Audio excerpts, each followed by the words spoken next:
स्वतन्त्र मेयर गोपाल हमाल निर्वाचित भएर आइसकेपछि सुरु गरिएको उज्यालो धनगढी कार्यक्रमले अहिले धनगढी पुरै सहर अँध्यारोमुक्त भएको छ।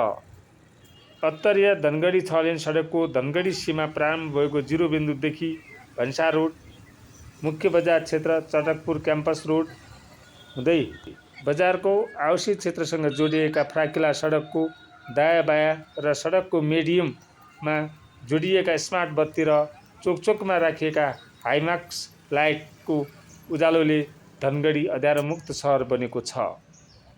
धनगढीका 19वटै वडालाई अँध्यारोमुक्त बनाउने अभियानको थालनी अन्तर्गतको उज्यालो धनगढी कार्यक्रमको 8औं चरण यो वर्ष सुरु भएको छ।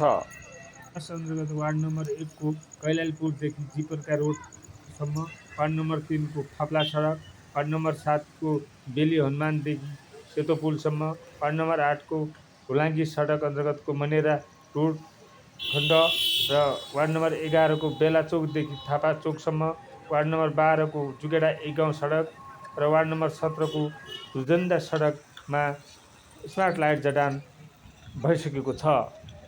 उज्यालो धनगढी कार्यक्रमले नगर क्षेत्रलाई सुरक्षित, व्यवस्थित र उज्यालो बनाउने र स्थानीय बजार विकास र आर्थिक गतिविधिहरूमा वृद्धि गर्ने उद्देश्य रहेको धनगढी उपमहानगरपालिकाले जनाएको छ।